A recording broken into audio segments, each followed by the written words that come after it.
All right. Welcome, headhunters and executive recruiters, and hashtag the HERC. Hey, I hey, messed up my hey. thing. Anyway, that said, welcome everybody. Glad to see everybody here. As always, this is David Stephan Patterson. You may know me as DSP. We are joined by the ever so masculine Neil Lebovits, Always, and ever of so, course, ever so. ever so, and our special guest, Dane Palarino. Now, Dane Palarino is a rising star in the recruiting space. He's going to tell us all about his firm. I think you recently, over the past couple of years, went over kind of a changeover as well.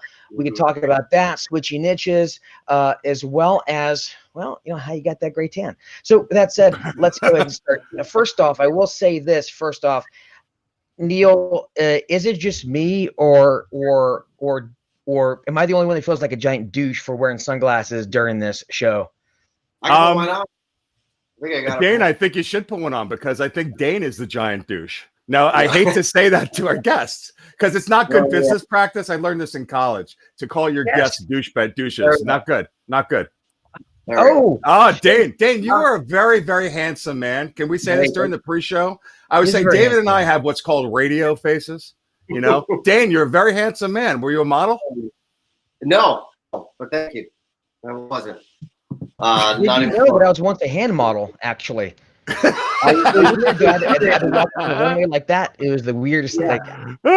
Did you use palm olive soap? They look soft and buttery. Yeah, a little top hat on my thing. They're buttery. Yeah. They're delicious. They're delicious. Oh man! So anyway, man, this show's already going downhill. This, by the way, is show number 11 for us. Last week we had Ben Nader on. The week prior to that we had the Edwards boys. I think at one point we had a Rich Rosen on. You guys can skip that one. It's like the worst episode ever. Hate that guy. Hopefully, the folks who are joining in, by the way, feel free to post your questions. There is a link in the comments if you want your face and your name. You probably don't, but if you do want it to appear on the screen, make sure you click that and let Facebook or allow Facebook to do its thing, whatever. But with that said, yeah, man, let's talk more about you, Dane. What's going on? Well, no, I don't want to talk about Dane just yet. We keep cutting the banter section. I know that you prefer us to get into it because you feel we're losing sponsors left. Anyway, but I've got things to say over the last week. For example, does my microphone sound more bassy and better? I changed my microphone settings. And really worked on it. Does it sound deeper, less tinny than usual? You sound more masculine for sure. Yeah. Thank you. I like this because I want to. Are they working? In a world, meet headhunters and boxers, talking smack. Right? That's always it's in a world. Always. It's always in a world. Why? Always. Why is that? No, by the way, I read about that guy. I read about that guy who actually there's one guy that always did those. Three words. Yeah. There's previews, I guess. He made bank. He had that voice in the world. I can't do it. No, in a world, I can do it. Anyone can do it. In a world. Now that's more like Rod Serling from the Twilight Zone. Imagine if you will. Right. Never mind. Not good. Well, they we're going off the rails. What was that? You guys know who Chris Voss is? I think he said Chris Voss. Chris Voss. He was at The Art of Negotiation. He's an FBI.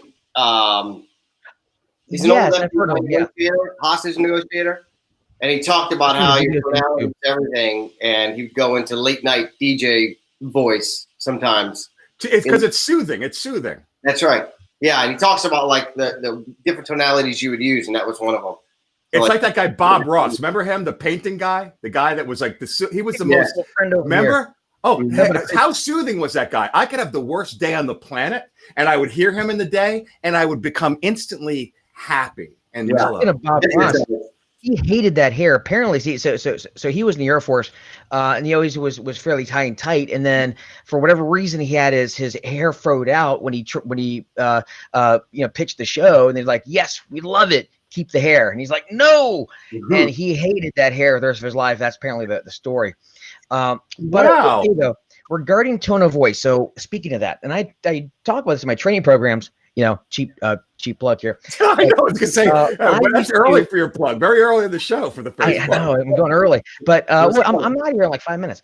But there was this guy I knew in St. Louis who worked for this like a church firm that did construction, right, for years. And anyway, he learned this from the owner, and the owner had this sort of tonality sort of thing he did when he was closing or clearing a fee. He called it his low and slow. He said when you're about to clear a fee or you're closing somebody or whatever it is, when you get really serious, he said you go low, son, and you go slow. It's like you take it low and you start talking slow and you bring them in. And that was his thing. Go low and slow every time you close. He swore by it. So tonality. I think he's confusing sales with cooking a brisket. That's my take. You know, that for sure, low and slow. You know?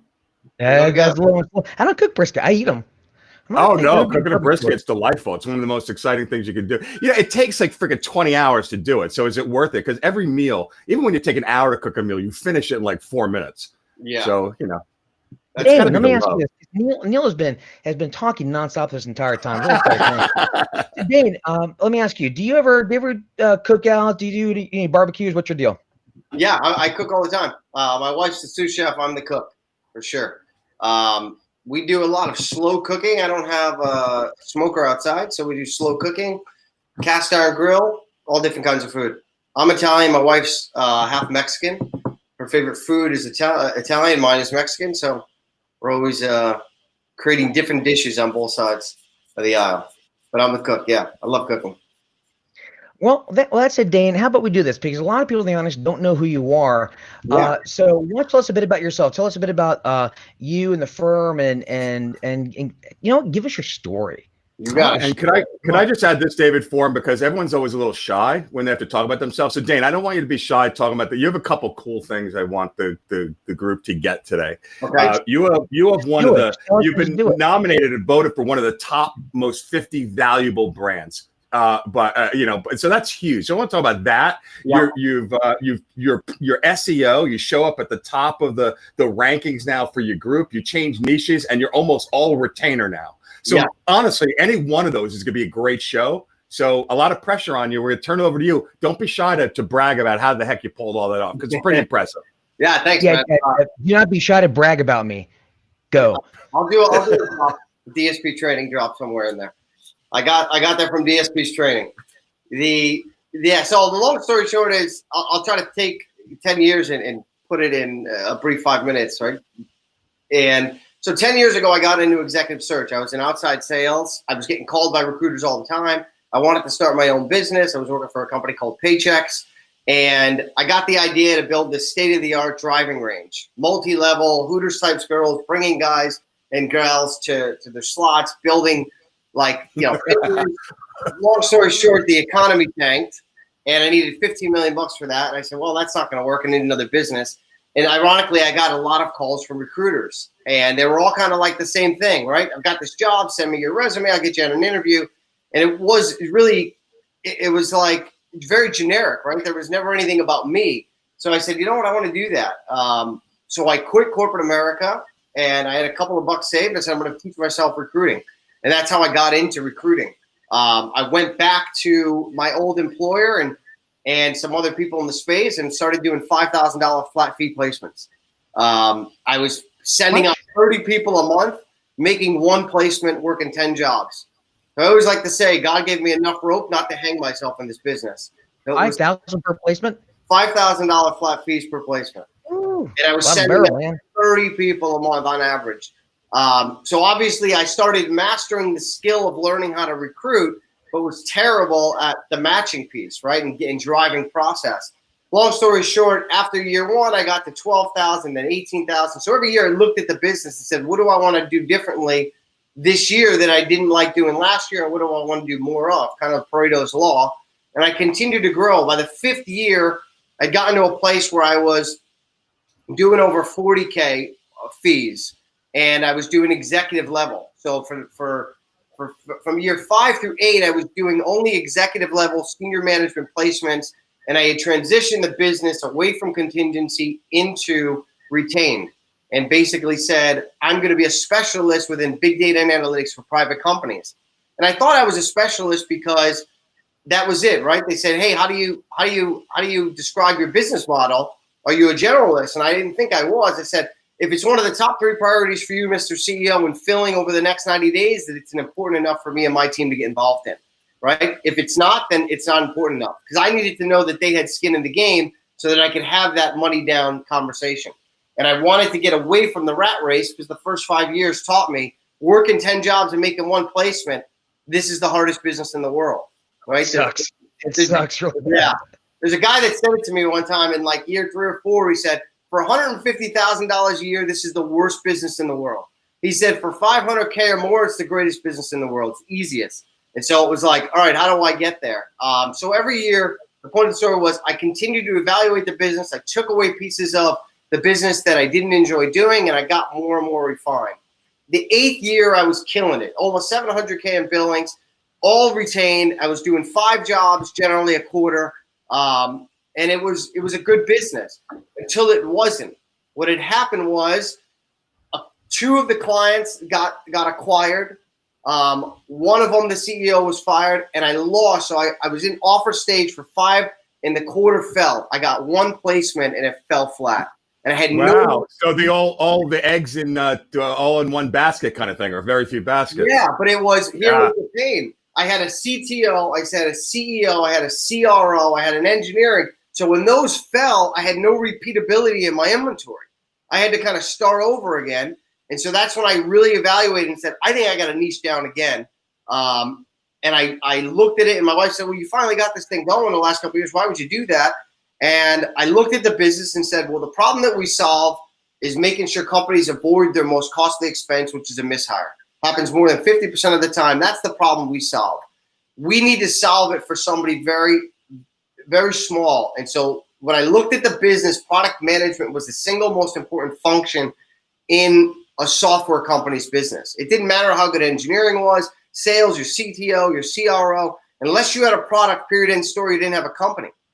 So I said, I'm putting all my eggs in that basket. I literally shut down this business model, spent 90 days rebuilding a brand, which is Palarino Partners, and said, this time, if we get fallen on our face, we have repeatability, because all of our inventory is one function, product management. So our new business model is that, right? We make sure companies avoid their most costly expense, which is a mishire, for their most critical role, which is product management. And I allowed myself to build that brand so that when somebody searched product management recruiter or cost of a mishire, I could do the right thing so that inbound came to me, which I had never done. My entire life has been outbound, MPC. Lots and lots of calls. Okay, but not so easy though, right? I mean, not so easy. And you lost me. I think it's a good story. You lost me at Hooter Girls in the golf course. So I'm sorry, but if you can repeat everything you've said since the Hooter Girls. Yeah. Hey, sir, well, Neil, don't be a sexist, sir. No, Hooter boys. And his nipples, by the way, Dane, you have beautiful chest. Thanks. No, isn't the male version of Hooters balls?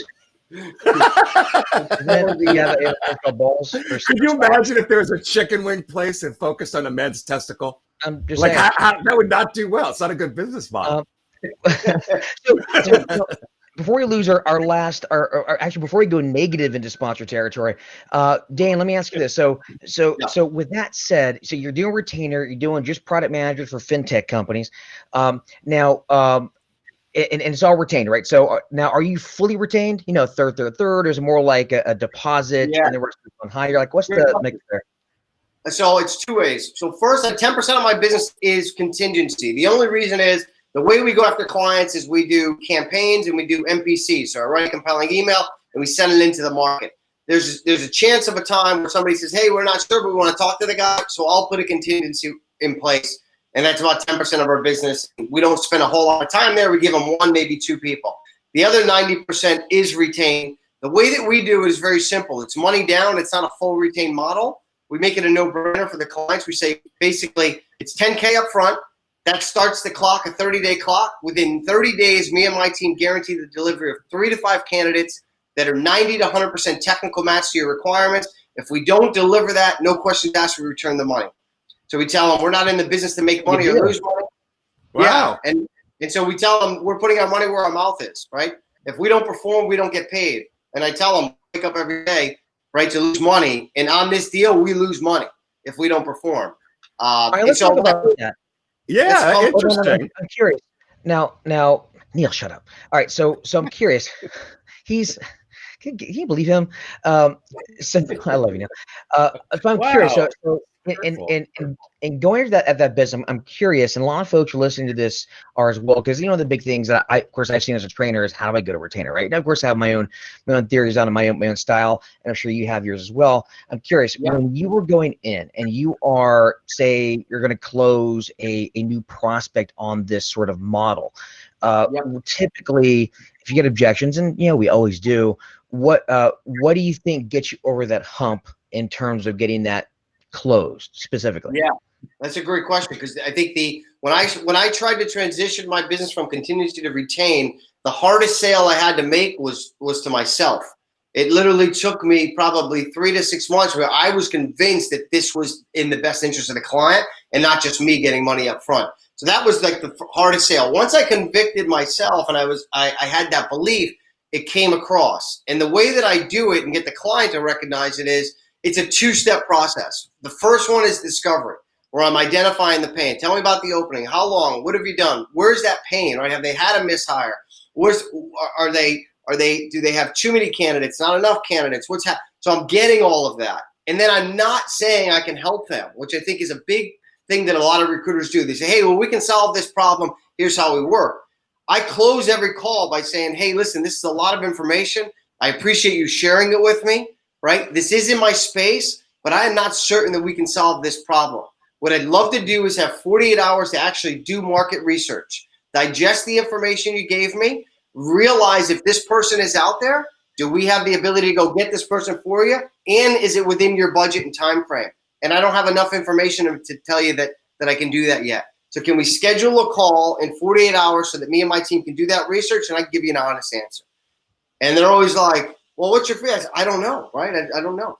And then it always rolls over. They set up the call. So now I've got that second call. We do the market research. And on that follow-up call, now remember, like the rule of reciprocity, you do something for me, I'll do something for you. They feel like, well, this guy, we didn't pay him a dime, and he spent 48 hours doing research.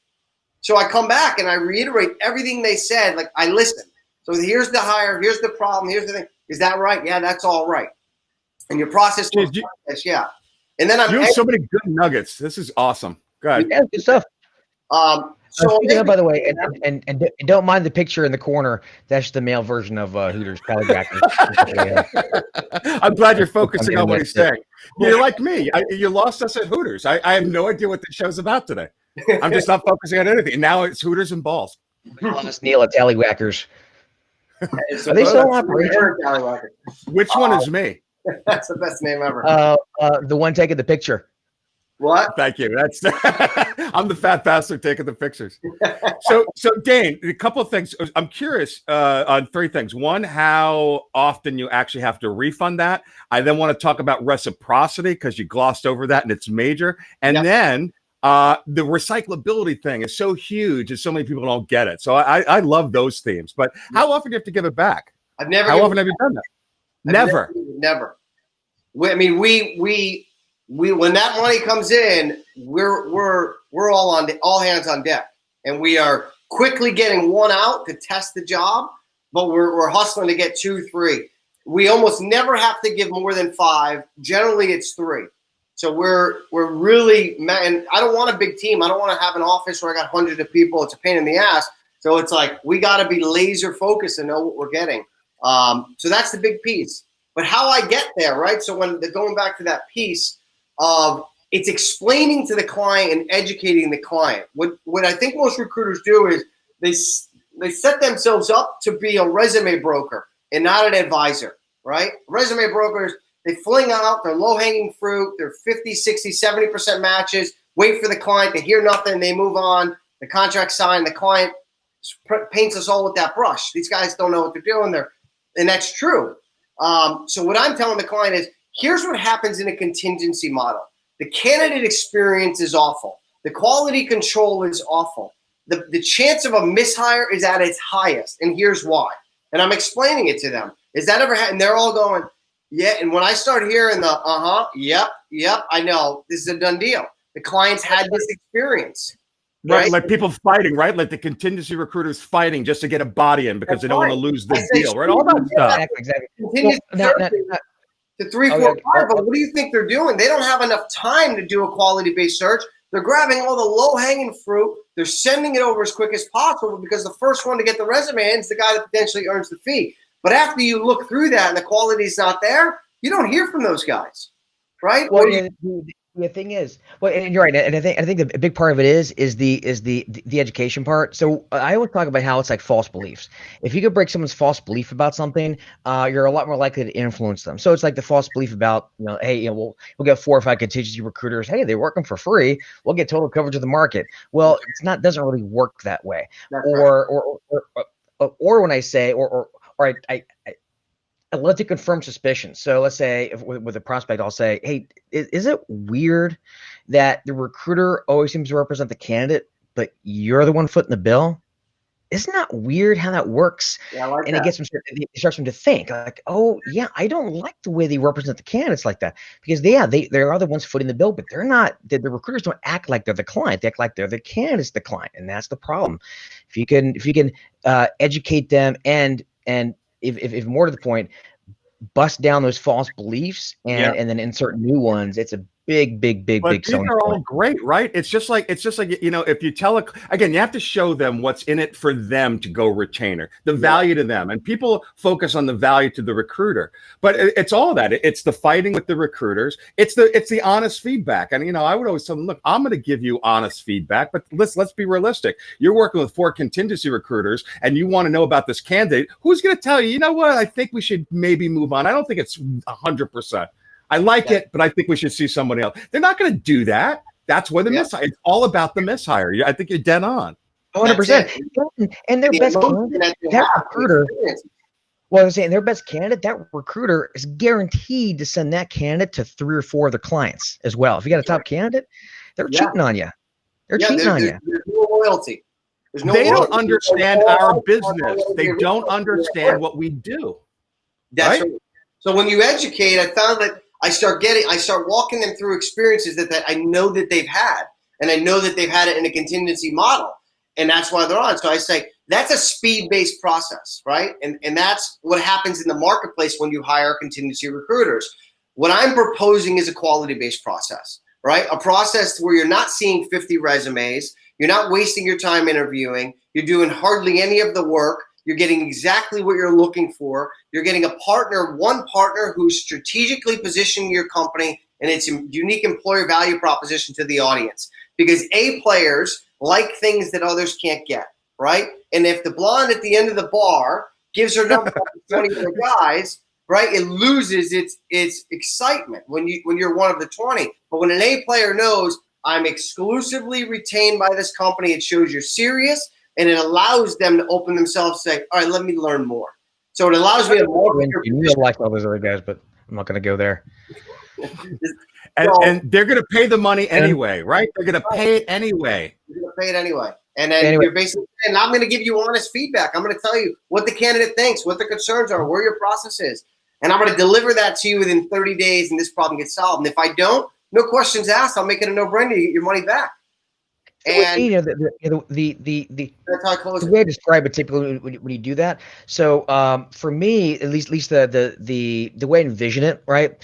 As far as like structure, when you're talking to a prospect, I always talk about, look, talk to them about their pains first. So, what's going on with this position, what happens if you don't hire somebody in this amount of time, how long you've been looking, yada, yada, yada. And then of course, talking about their vision, so if you can, the perfect person walks through the door tomorrow, what happens then? Like how does that, what does it look like for the team? What does it look like for your sales, your budget, whatever it is, right? Whatever that vision of like the perfect person they walk in tomorrow, what it looks like.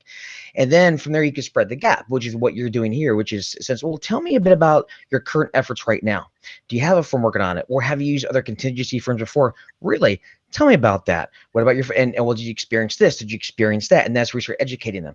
And the further you can get the gap between that pain that they're in and their vision that they want, the further you can get that, they're better position you're in to, in essence, insert your solution as a bridge, right? But I think a lot of people have this sort of mentality, which I'm glad you don't, Dane, but they have this sort of mentality when it comes to pitching retainer. Is they have this mentality where they say, well, you got to buy my time. Yes, in a sense, that's true, but it's a very clumsy way to sell it. It is. It's self-serving. You want to be priority search. You want to be at the top. True, but at the same time, it's a clumsy way of selling it. When you can rather also do that, but also say, look, but here's why contingency doesn't work, and get them to think about all the failures of contingency and educating them, as opposed to just strong-arming them into a retainer when they're desperate. That's the way I look at it. You know what I mean? Yeah, totally. I think they does it the right way, pivoting off of contingency failures instead of just strong-arming them, which I think, again, can work, but it's you're dependent upon them being desperate in a way. Yep. Yeah, and they don't care. Like, I think that's a good analysis. It's like they don't care that it's your time or anything. If they did, the contingency search wouldn't matter. But it's giving them real life examples to where they actually feel and go, I've had that experience, right? And I don't want to do that. I can't do that now. So Dane, put it out that way, then the money. I almost never have to negotiate on my fee. Right. So let's talk about that, though, Dane. As a byproduct, starting so high on this retainer and getting really good at it, you mentioned 10% of the time you do contingency. How many times when you end up settling on contingency, do you do that at 20%? Never. Never. So you do it at. The guy says, wait a minute, you mean to tell me it's 25% for retainer, but it's 27.5% as attorney who owns a tech company. It's 27.5% for contingency? Why the hell would anybody do that? I said, well, why would I take my time, my money, my energy, my resources to go find a quality candidate to get paid less than the people that have committed to me? And you have to bring them in their world, right? You think a contingency search is just turning around to a room full of A players standing around waiting to be sent on an interview. You got to go find these people. You got to attract them. You got to tell the story. You got to qualify them. You got to get them to write a resume. You got to prep them for your interview. That's money, right? You're an attorney. You should know the value of your hour. And it's like you got to be able to be assertive and directive. I've noticed because I'm in tech software, and these guys they get hit from every angle. And if you're not driving the process, like I'm the pro here. If you're going to pay a $30,000, $50,000, $40,000, $60,000 fee, then you need to be able to take direction, right? Now, wait a minute here. I think, though, here's my issue. I think that you are doing well by selling on pain. Personally, I got to wonder, and our audience does too, how much of it is just due to your natural charm and good looks. Look at that picture. That's your LinkedIn profile. Is that is it? No, a lot. To be honest with you, it is all to his charm and good looks. Because I don't know a word he's saying. I'm stuck, and I'm completely straight. I'm very attracted to this man, and I've never liked a man in my life. He could have been hired at Tallywhackers. That's what I'm trying to say. He could have been talent at Tallywhackers. I mean, look at this. That's funny. Look at that. I mean, it's like the same picture. It's the same picture. Like I can't tell the difference. I'm going to play with Photoshop, and I'm going to put his face on one of those Tallywhackers. Oh, that's I get too much time on my hands. Just so I could tallywhack later. meaning play on Photoshop with it. Yeah. Okay, so all right, so Dane, I got to ask you now. Be honest. Did you have that touched up? That picture. That picture, is that touched up? Oh no, I don't know. I got it from a photographer that took the picture. Was that your wedding or something? It was my wedding. Okay, because I look like a douchebag in a tuxedo. Always. Yeah. Everyone looks so dapper. I look like a douchebag. I don't know why. Tux or the man? That's what I'm trying to say. Yeah, that's my question. I do actually get a lot of comments on it. Like people, I feel like sometimes they're like, "Hey, man, that tux nice," and some people are like, "Why are you wearing a tux?" Each his own. I wear tux every day, motherfucker. That's what you say in response. That's right. You don't. That's right. Just for success. I show up. For the party. Success. I made the mistake of buying a tuxedo back in the day. Like everyone buys at that. There's a certain phase where you buy your tuxedo, and then you realize I never wear this goddamn thing. That's true. That was an expensive tuxedo that I wore once. Right, and you have David. You have one in your closet too, right? What?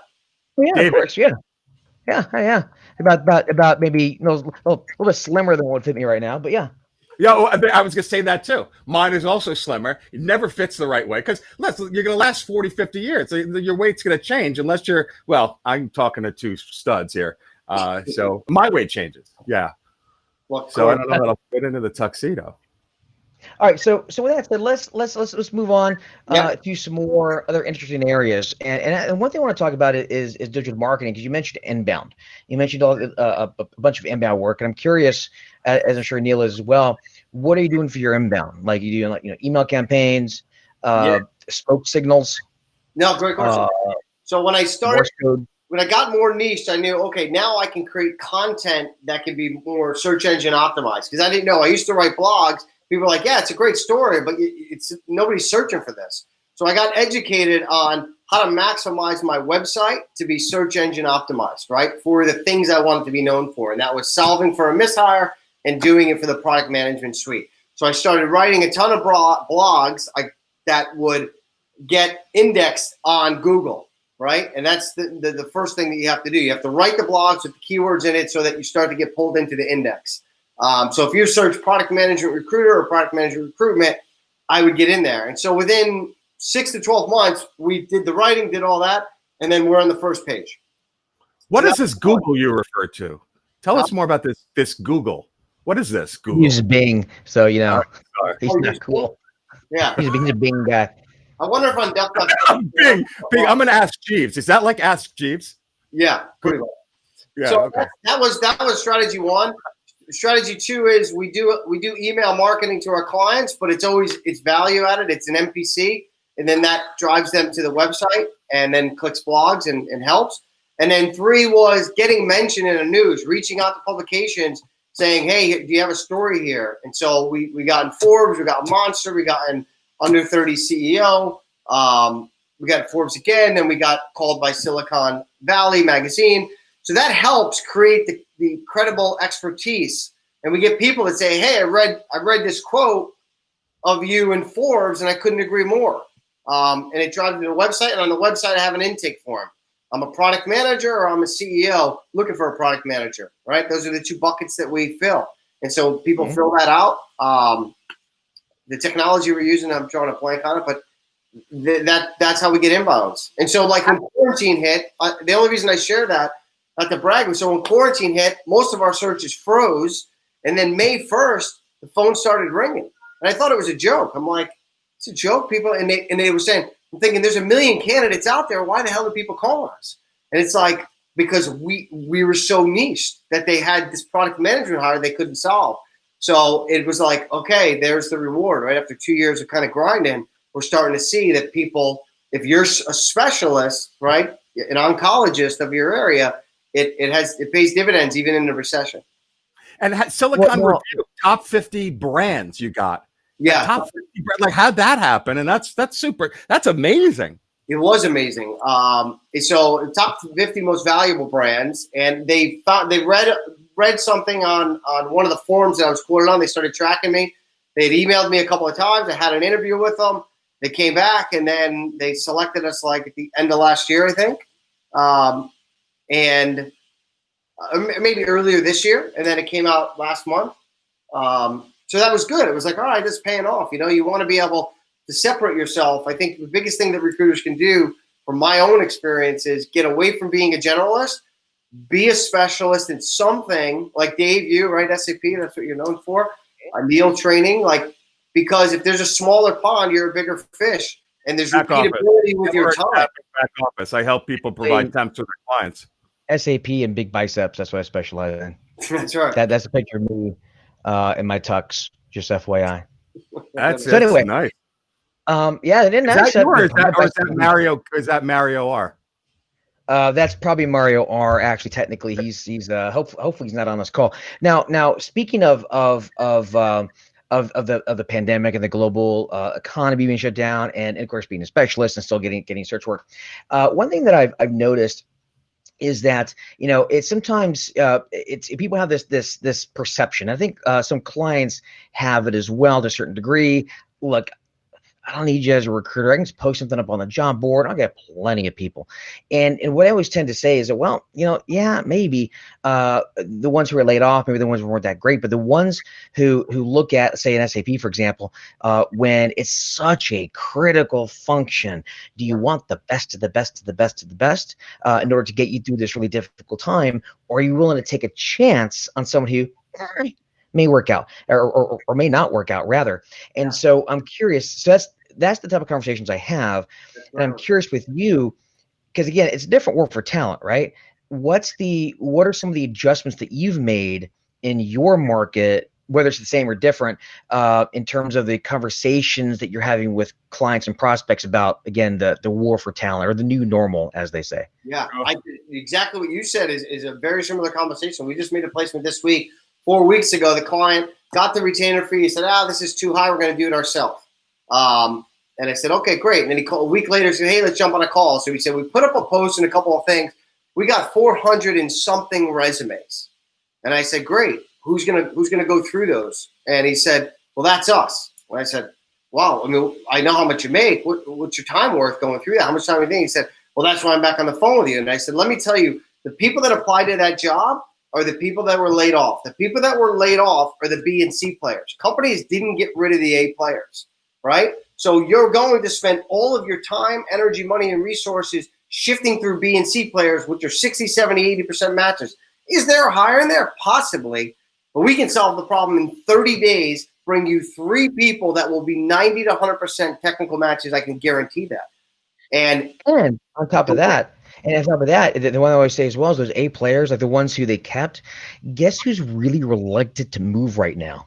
That's right. Because you can make a move and if it doesn't work out next week, hey, I got 3 offers. That's right. Now, maybe not. And so it takes a lot more skill and nuance to coax them out. And a contingency player is probably not going to get that job done. Yeah. I wouldn't think. That's a really good point. Go ahead, Neil. I was going to say what's amazing to me, and I'm not being facetious or slightly funny, is I wonder what's more valuable in your pitch, the conviction and the way that you say it or what you're saying. And the answer is obviously it's both, but I don't know which is more important. You know, like you just come across like this no-brainer, right? Yeah. They're like done. It's the face. It's the face. Right. I'm telling you. Remember I said, like, before I got into how I did it, it was convicting myself. This is why. This, and going through these talking points and making them from words to beliefs and going, this is, and I had enough experiences to know why. So that was super critical. The other piece of it is not only will I get them there, but I will deliver an exceptional candidate experience, because if we bring in 3 people or 5 people, we only hire 1. It's my job to make sure on a weekly basis I'm communicating with them, setting proper expectations so that win, lose, or draw, that candidate goes back to the candidate pool, has great things to say about you, your process, your executive team, and they keep an eye on them so that if we need them 6, 12 months down the road, we've got credibility and we haven't destroyed our brand in the candidate pool. That's critical, Mr. Candidate. And they go, yeah, I know that, right? And I say, most of these recruiters don't call these candidates back once they're not selected. And then I say, but the most important thing is I get paid to deliver the baby, right? Unless I deliver the baby, this is all smoke and mirrors. We've wasted our time. My job is to make sure that we can close the candidate within your price range, that no offer physically goes out unless I have a verbal acceptance, and I can guarantee you that I get it signed within 24 hours. And once it's signed, I stay the course for the next 2 weeks to make sure that candidate does not accept the counteroffer, because I can almost assure you with 100% certainty the candidates we're pulling will get a counteroffer. And so they're knowing I don't have to do any of that shit, right? Like, that's where you build it in. Watch your mouth, Dane. Watch your mouth on the show, please. No, sir. You can say whatever you want. Now, here's the way I look at it, though. In addition to that conviction, so and maybe you feel this way, maybe you don't. I'm curious if you do.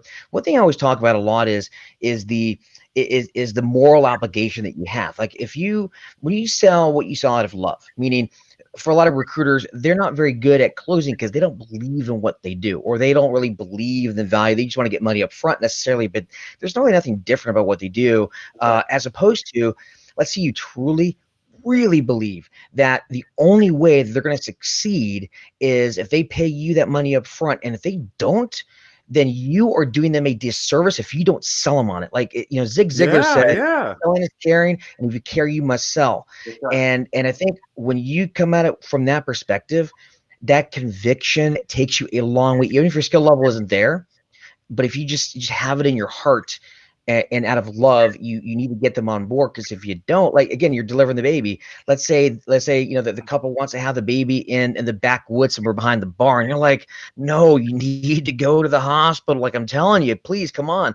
Yep. You have that conviction, and it carries you a long way, in my opinion. And the baby's going to be a hooter girl and the tallywhacker guy. That's all I'm picturing. That's the parents of the baby. Yeah, that's exactly it. And you're doing it for them. I think that the conviction has to be with good ethics, right? And you have to have that empathy of what the client's gone through, and then saying, hey, I solve this problem all day. Get away from the service you provide, which is candidates, and get focused on the problem you solve. And I think when I made that switch a couple of years back, it was like, that's it, right? And I got away from feeling like, oh, I got asked for money. It was more like, no, this is the way that we work. It's the only way. Dane, where's your website and where's your blog? Some people have asked. So Palarino.com is the website, and then just up top hit blog. There you go. Palarino.com. Another thing, people worry if I go for the retainer, there's too much pressure on me, which I always found to be a joke, because there's the same pressure on you to be a dud on contingency. But you mentioned a couple of times this recyclability thing, which is so key, because I wonder how often you have to just cold recruit. No, I mean, certainly you have to do it all the time as part of your inventory, if you will, for your retained business. Yep. But how many times you get to reuse a candidate that was on a retained search because your niche is so narrow? Yeah, that's a great question. So the first year, almost none, because I was building, it was a whole new pond that I had to fish in. So we spent a lot of time just direct recruiting and building relationships, building that network. And then this last year, there's been a lot more. So I have one contingency client right now. We've given him 6 people over 6 weeks that are all lined. Of those 6, 3 are still in process. The other 3 they dragged their feet on. We placed in other companies. And I told the client yesterday, I said, you're not a retained search. So it took us a month to really get you somebody because they weren't a priority. I said, now we've given you 6 people because there's recyclability in our efforts. I said, but when you guys sleep on these people, other 3 of them have gotten offers already that we've had to pull out of the process. And that creates urgency of the client, right? And so that's it. In a contingency search, whoever I find for them, I'm finding people tangential to that client, and I'm spitting them out, right? Through either an MPC email or a phone call. Yeah, so it's having a team that's ready to go. Now, with that said, okay, so back to digital marketing. I'm curious. Oh shit, we have news. All right, real quick. Beyond the blogging, beyond SEO, what else are you doing? Do you do social media ads, email campaigns, drip campaigns? No, I'm terrible at that. The only email campaigns we do are MPC. I need to actually get that going where we're leveraging our contact list and giving other information other than an MPC. So no, blogs have gotten me on SEO, maximized at the top. News mentions has got me some traction with driving people to the website, and then me constantly dripping into my market. Those are the 3 for new business. I love dripping in the market. All right, here we go. Are we doing news? We're doing news. Ding ding ding ding ding ding ding ding. That's a good one. That's a good one. So today's show. So Neil, what do we got for us today? What kind of news? So interesting. I'm tired of the news that has all the same stuff. The COVID, the stay at home. It's really it's repetitively redundant. There's just so I want to pick. There wasn't a ton of stuff that excited me. This one I found interesting because of the concept of it. Korn Ferry, the giant retained search firm. So ironic that we're talking about retained search. Is basically extending a 50% pay cut for the top executives during the COVID-19 crisis. And this was effective as of May. They extended it through the end of August. I want to get your take on this. When companies, executives, when they give this major pay reduction, is this for show? Is there real value in it? I wonder if it is for show. I mean, it's got to be for show. I mean, because we wouldn't know about it unless they told us, right? Yeah. It's a great point, right? Yeah. But like it never worked. When I was in a company, I heard that the CEO is taking a 25% pay reduction. I'm like, oh, you poor baby. How are you going to live on that $38 million this year then? Yeah. You know what I mean? When everyone else, like, it's just, to me, it seems like, do it. Yeah, I'm with you. It's like donating when you have to brag that you donated like $10 million to charity. Like, if you got to tell people you did it, don't do it. Yeah. I agree. There's only 2 stories, so we got to do more than this on this one.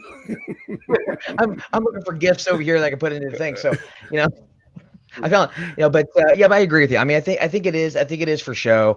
Half of it is for show. I mean, and half the time when you take their salaries, you take the compensation, you divide it amongst the employees. Half the time it's really not that much, but I think 100% it is for show, because they can say, hey, look, we're doing our part, guys. But again, I think half the time, especially in big corporate America, it's such a show. When the COVID thing came out, man, I got every single email list I was ever on to the exact same thing. Oh my God, that we're with you. Yep. That we're here for you. Emails, those. What our reaction to COVID-19, that stuff. The new normal. Oh yeah. We're all in this together. How we're handling COVID-19. I don't give a shit how you're handling COVID-19. Oh my God. Right. We talked about this. Like, I don't care how my email marketer, like, deal with whatever you're going to deal with. I don't care where your people are. Like, I'm not going to have contact with you, MailChimp. Right. What contact am I going to have with the chimp other than getting AIDS? Right. Like, what I like, that's an old age joke, but you know what I mean? Like, it's insane. You know what's coming back? Speaking of which, in an abundance of caution. I hear that now. The last week, I've heard that more than I did, I think, the whole first half of the pandemic. What? In an abundance of caution. That expression. Like, that's just nonstop again. Like, it's really, we need more euphemisms for the pandemic. Can we create some on this show? How about my Coronavirus? Because you can't say coronavirus on YouTube nowadays. So you can say Coronavirus. How about that?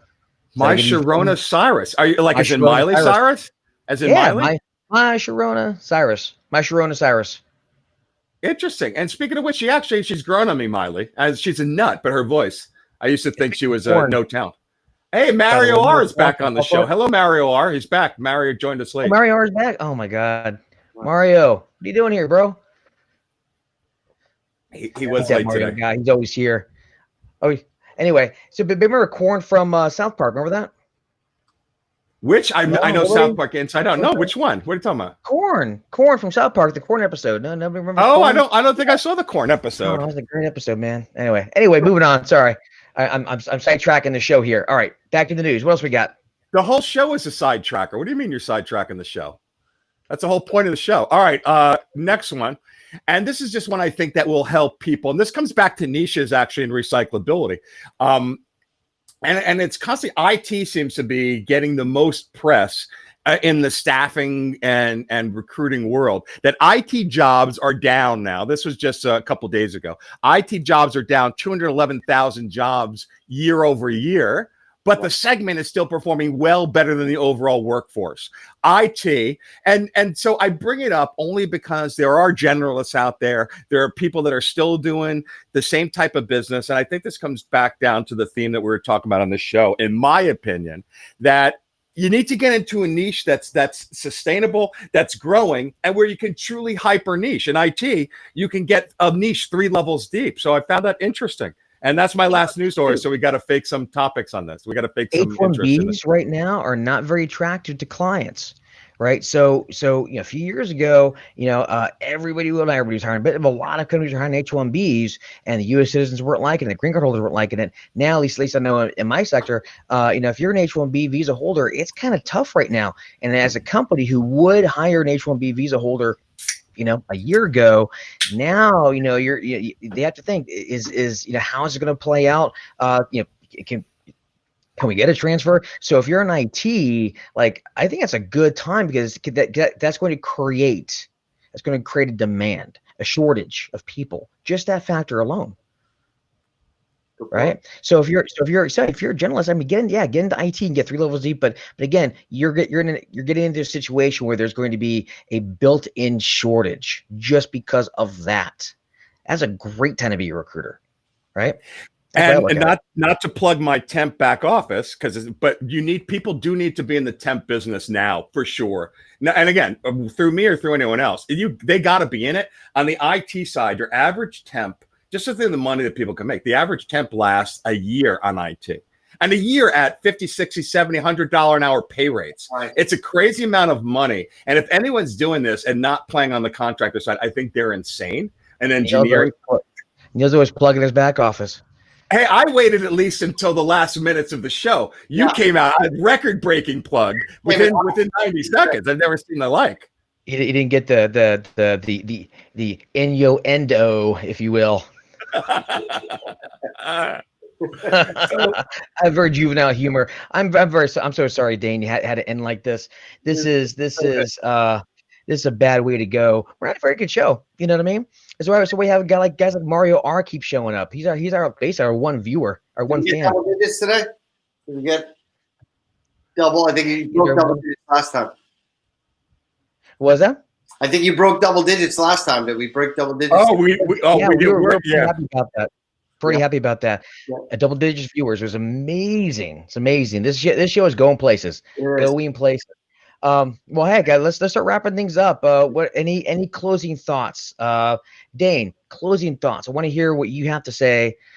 Your biggest, let's say if you want to leave these people watching the show, except for Mario R, leave them a final thought on what they can do to see the kind of success that you've had, particularly in this pandemic.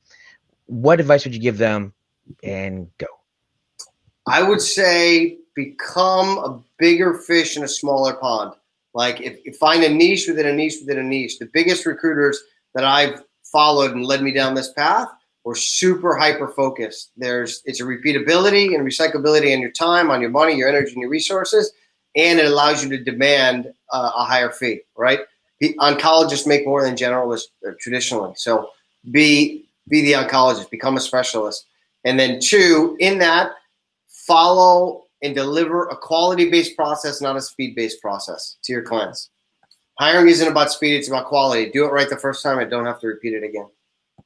And I would add something to that as well. Do not be on the Headhunters and Boxers show, or if you are, please pray your clients don't see the show. Yeah, this is devastating. Why would you do this? Devastating for your brand. Devastating, dude. That's why I was running late. I had some doubts. I said, should I do this? Seriously. All right. Well, I guess that is it. So, Neil, what do you got first, man? What are your final thoughts? I just think great advice. Conviction, the detail. I think people need to do it. I think remember about why contingency doesn't work. And David, you also nailed it. And by the way, Stefan, I always call you Stephen. So Stefan, a little affected, but I like it. It is affected because it was Stephen at some point. But so David, Stefan Patterson. I think you nailed it when you said that you know has always been DSP. But I always thought it was Stephen. I think you two nailed it, and you've got to believe that you're really solving a problem and not do it haphazardly or clumsy, as you said. So yeah. Excellent. Well, thank you very much. Actually, it's a very good final thought. And for me, I'd say at the end of the day, if you are in a position where you're worried about your work, you're worried about your job or your career or livelihood or anything like that, it all comes down to the person in the mirror that you're looking at. Look that person in the eyes and you decide who you want to be, because at the end of the day, no matter what is happening around you, it's all about extreme ownership. In fact, a great book to pick up for anybody listening to this who is going through a bit of a tough time.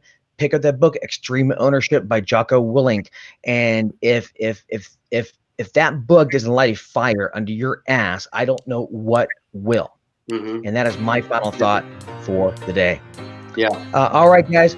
Well, I appreciate it. Thank you very much, Dane. Thank you so much, Neil. Whatever. Anyway, I appreciate it, guys. Thank you very much, Mario R. Get out of here. See you guys. Great weekend, everyone. Bye-bye.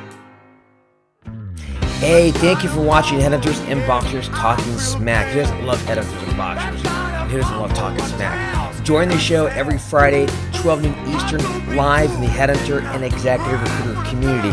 Make sure you click one of these boxes here and watch some of these videos or something. I don't know what's going on here. I just work here.